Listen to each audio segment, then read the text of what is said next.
Salam sejahtera dalam kasih Kristus. Apa kabar Bapak Ibu Saudara sekalian? Saat ini kita akan menghayati peristiwa kematian Yesus Kristus yang selalu kita rayakan pada ibadah Jumat Agung. Nah, dalam ibadah Jumat Agung kali ini kita akan belajar bersama dari kitab Injil Matius pasal 27 ayat 45 sampai ayat yang ke-56. Sebelum kita membaca bagian Alkitab ini, mari kita merendahkan diri di hadapan Tuhan. Mari kita berdoa. Ya Bapa, Allah yang pengasih dan penyayang, Allah yang telah menjumpai kami manusia di dalam Yesus Kristus Tuhan kami. Saat ini kami anak-anak-Mu mau mendalami kebenaran kitab suci-Mu, belajar dari peristiwa kematian Yesus Kristus. Ya Roh Kudus, tuntun kami semua dengan kuasa-Mu, sehingga kami mengerti kebenaran firman-Mu dan dapat melaksanakannya. Di dalam nama Tuhan Yesus, kami berdoa. Amin. Bapak Ibu Saudara sekalian, mari kita siapkan Alkitab. Kita membaca dari Matius pasal 27 ayat 45 sampai ayat yang ke-56 dalam bingkai judul Yesus Mati. Mulai dari jam 12 kegelapan meliputi seluruh daerah itu sampai jam 3. Kira-kira jam 3 berserulah Yesus dengan suara nyaring, Eli, Eli lama sabaktani. Artinya, Allahku, Allahku, mengapa engkau meninggalkan aku? Mendengar itu beberapa orang yang berdiri di situ berkata, ia memanggil Elia. Dan segeralah datang seorang dari mereka. Ia mengambil bunga karang, mencelupkannya ke dalam anggur asam, lalu mencucukkannya pada sebatang buluh dan memberi Yesus minum. Tetapi orang-orang lain berkata, jangan, baiklah kita lihat apakah Elia datang untuk menyelamatkan dia. Yesus berseru pula dengan suara nyaring, lalu menyerahkan nyawanya. Dan lihatlah, tabir bait suci terbelah dua dari atas sampai ke bawah, dan terjadilah gempa bumi, dan bukit-bukit batu terbelah. Dan kuburan-kuburan terbuka, dan banyak orang kudus yang telah meninggal bangkit. Dan sesudah kebangkitan Yesus, mereka pun keluar dari kubur, lalu masuk ke kota kudus, dan menampakkan diri kepada banyak orang.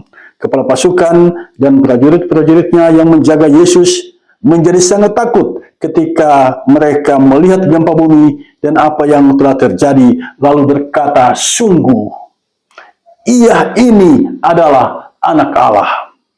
Dan ada di situ banyak perempuan yang melihat dari jauh, yaitu perempuan-perempuan yang mengikuti Yesus dari Galilea untuk melayani dia. Di antara mereka terdapat Maria Magdalena dan Maria, ibu Yakobus dan Yusuf, dan ibu anak-anak Zebedeus. Bapak Ibu Saudara sekalian, sampai di sini batas pembacaan Alkitab. Salam sejahtera bagi kita semua. Tema khotbah kali ini, Yesus menyerahkan nyawanya, tabir bait suci terbelah dua. Saudara, apakah Anda pernah mendengar tentang malaikat pencabut nyawa? Malaikat ini oleh sebagian orang diyakini memiliki tugas khusus, tugas spesial untuk mencabut nyawa seseorang. Di dalam Alkitab, kita pernah membaca kisah tentang malaikat yang sedemikian itu. Pada zaman Musa, ketika Musa berjumpa dengan Firaun, meminta izin untuk membawa bangsa Israel keluar dari tanah Mesir, Firaun tidak mengizinkannya. Dan puncak dari tulah yang disampaikan oleh Musa di Mesir, kematian anak sulung. Dan malaikat pencabut nyawa datang mencabut nyawa semua anak sulung di tanah Mesir. Jadi kisah tentang malaikat pencabut nyawa itu dapat kita jumpai di dalam kitab Keluaran. Nah, oleh sebagian orang atau agama tertentu, hal tersebut menjadi keyakinan bahwa kematian manusia terjadi karena ada malaikat pencabut nyawa. Nah sekarang, saya menantang kita semua. Saya bertanya kepada saudara, apakah ketika Yesus mati, malaikat pencabut nyawa itu mendatangi Yesus dan mencabut nyawanya? Di saat kita membaca kitab Injil Matius pasal 27 ayat 45 sampai ayat yang ke-56, kita tidak menemukan kisah adanya malaikat pencabut nyawa yang mencabut nyawa Yesus. Kita tidak temukan itu di sini. Adegan seperti di tanah Mesir, di mana malaikat datang dan membunuh, itu tidak kita temukan dalam bacaan kita saat ini. Kematian Yesus terjadi bukan karena nyawanya dicabut oleh malaikat pencabut nyawa. Kematian itu terjadi karena Yesus sendiri yang menyerahkan nyawanya. Dalam Matius pasal 27 ayat yang ke-50, jelas di sana tertulis, Yesus berseru pula dengan suara nyaring, lalu menyerahkan nyawanya. Tindakan Yesus ini menggenapi apa yang dikatakannya dalam kitab Injil Yohanes pasal 10 ayat 17 sampai ayat yang ke-18.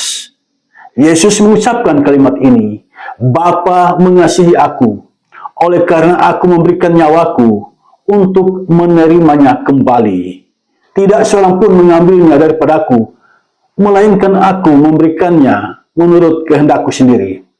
Aku berkuasa memberikannya dan berkuasa mengambilnya kembali. Saudara, kata kunci di sini adalah aku berkuasa, aku berkuasa, aku berkuasa. Itu kata Yesus. Yesus memiliki kuasa menyerahkan nyawanya. Yesus Kristus punya kuasa mengambil kembali nyawa itu. Perhatikan saudara sekalian, Yesus berkuasa menyerahkan nyawanya kepada Bapa Surgawi, dan dia pun berkuasa mengambilnya kembali. Ini sesuatu yang menarik untuk kita kaji bersama. Sebab biasanya di saat seseorang kehilangan nyawa, dia tidak punya kuasa untuk mengambil nyawanya itu kembali. Tapi di sini Yesus menegaskan bahwa dia berkuasa mengambil kembali nyawanya itu. Inilah fakta historis yang dibuktikan dengan peristiwa kematian Yesus dan kebangkitannya kembali. Dia berkuasa menyerahkan nyawanya kepada Bapa Surgawi, dan dia berkuasa mengambilnya kembali. Saudara, saya harap kita memahami betul tentang hal ini. Yesus berkuasa menyerahkan nyawa dan berkuasa mengambil nyawanya kembali. Itu berarti dia adalah Allah. Sebab hanya Allah yang punya kuasa yang seperti ini, menyerahkan nyawa dan mengambilnya kembali. Kalau Yesus sanggup melakukan itu, berarti dia adalah Allah.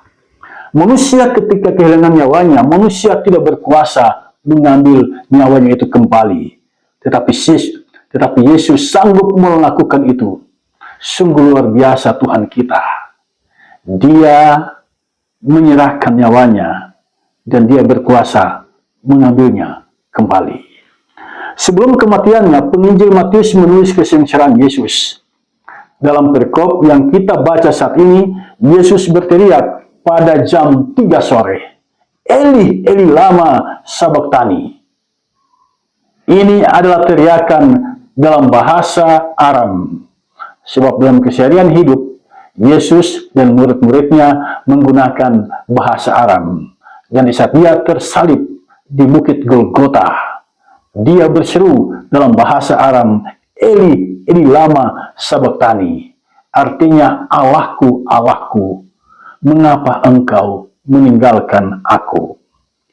Saudara, kalimat ini sering diplesetkan orang dengan mengatakan, jika Yesus adalah Tuhan, mengapa dia berteriak kesakitan di atas kayu salib? Terhadap pernyataan ini, saya memberikan dua jawaban. Yang pertama, Yesus adalah firman yang menjadi manusia. Dia benar-benar menjadi manusia sebagai manusia. Dia pasti merasakan kesakitan. Dia merasakan sakit itu ketika tangannya dan kakinya dipaku. Yesus sakit, merasakan sakit itu, dan ketika dia tergantung di kayu salib, dia merasakan sakit yang luar biasa, dan karena itu dia berteriak, Eli, Eli lama sabachthani. Yang kedua, Yesus berteriak sedemikian itu untuk menggenapi nubuatan Daud dalam Mazmur 22 ayat yang kedua. Di sana Daud menulis, Allahku, Allahku, mengapa engkau meninggalkan aku? Ini adalah perasaan orang yang merasa ditinggalkan Allah, dan Daud mengalaminya. Daud mengalaminya, dan Yesus dalam kemanusiaannya merasakan hal yang sama seperti yang dialami oleh Daud. Dan hal inilah yang tidak dipahami oleh kebanyakan orang saat itu. Lihatlah reaksi mereka setelah Yesus berteriak dengan nyaring, Eli, Eli lama sabachthani. Bagaimana reaksi orang-orang yang mendengar teriakan itu? Saya melihat ada 3 reaksi yang dimunculkan di sini. Yang pertama, perhatikan ayat yang ke-47. Mereka menganggap Yesus sedang memanggil Elia. Yang kedua, tindakan penghinaan terhadap Yesus. Perhatikan ayat 48. Ada seorang yang mengambil bunga karang, mencelupkannya ke dalam anggur asam, mencucukkannya pada sebatang bulu, dan memberi Yesus minum. Saudara, anggur asam bukanlah minuman yang layak bagi seorang yang menderita. Jadi tindakan memberikan anggur asam sesungguhnya merupakan bentuk penghinaan terhadap Yesus. Yang ketiga, mencegah tindakan memberi minum.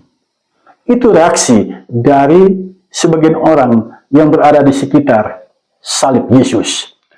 Setelah mendengar Yesus berteriak, mereka mencegah tindakan memberi minum anggur asam dengan alasan mau melihat, mau menonton apakah Elia benar-benar datang menolongnya. Saudara, dari sini jelas Yesus benar-benar menderita. Secara psikis dia merasa kesepian. Saat menderita, dirinya dihina dengan diberi minum anggur asam. Sementara yang lain hanya menonton, tidak berbuat apa-apa. Inilah situasi dan kondisi Yesus saat menderita. Dalam keadaan itulah Yesus berseru dengan suara nyaring dan menyerahkan nyawanya. Setelah Yesus menyerahkan nyawanya, apa yang terjadi? Hal pertama yang dicatat oleh penginjil Matius adalah tabir bait suci terbelah 2. Saudara, ini tentu saja mengejutkan orang Yahudi. Mengapa selama ini tidak pernah terjadi tabir bait suci terbelah 2? Mengapa orang Yahudi punya keyakinan di bait suci yang memiliki tabir yang memisahkan antara ruang kudus dan ruang maha kudus? Orang Yahudi punya keyakinan di ruang maha kudus itulah Allah berdiam. Jadi kalau tabir bait suci terbelah menjadi 2, itu berarti tidak ada lagi tirai yang membatasi antara manusia dengan Allah.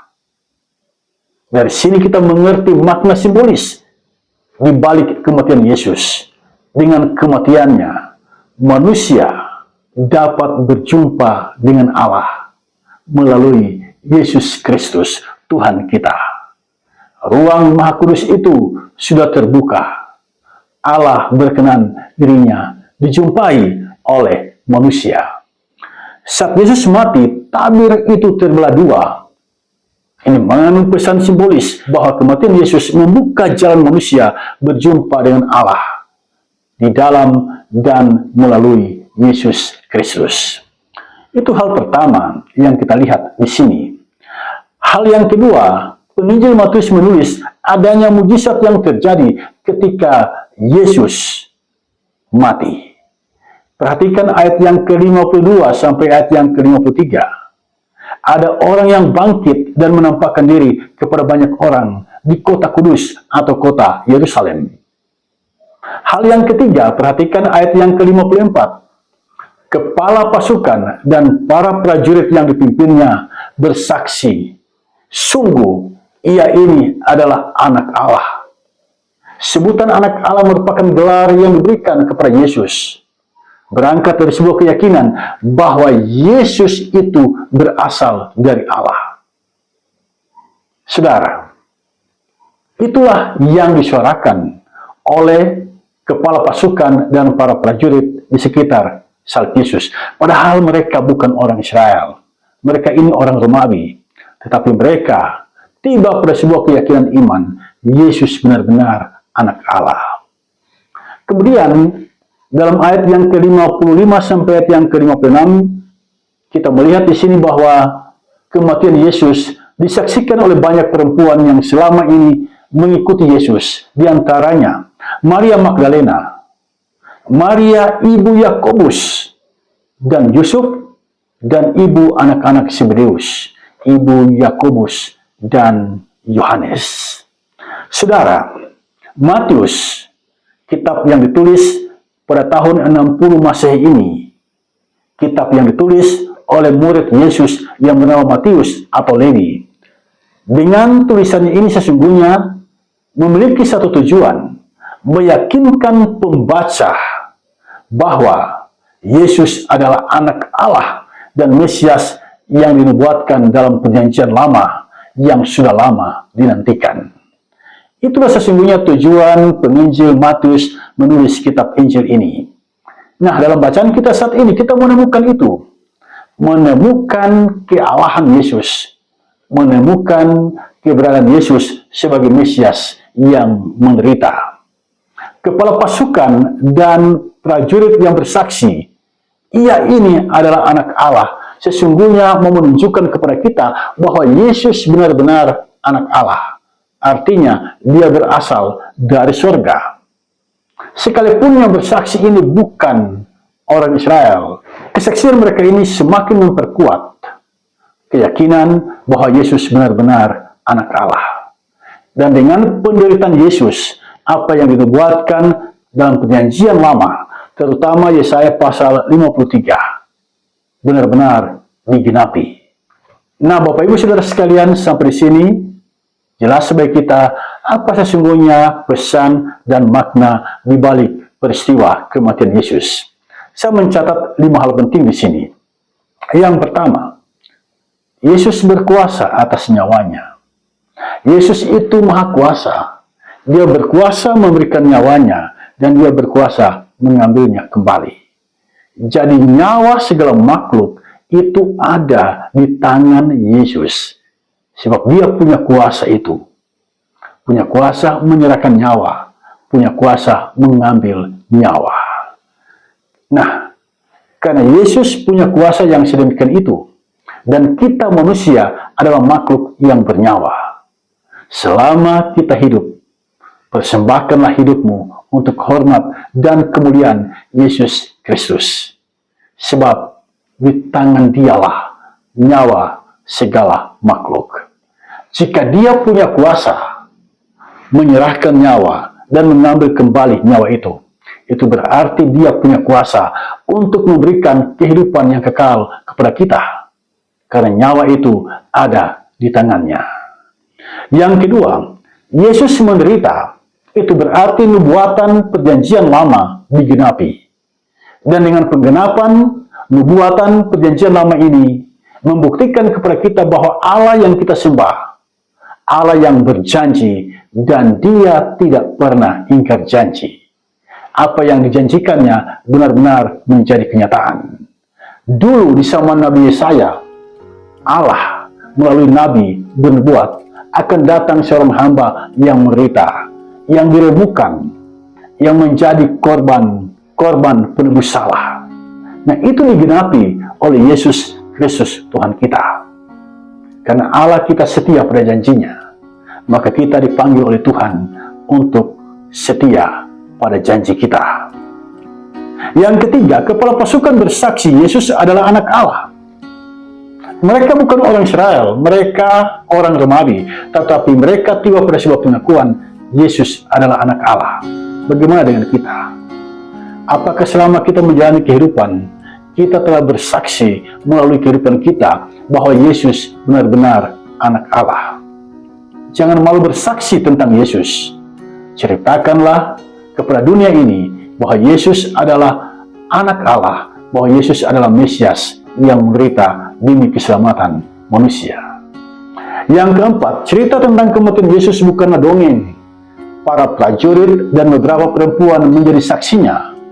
Ini membantah cerita bahwa Yesus tidak mati, bahwa Yesus diserupakan kemudian diangkat oleh Allah.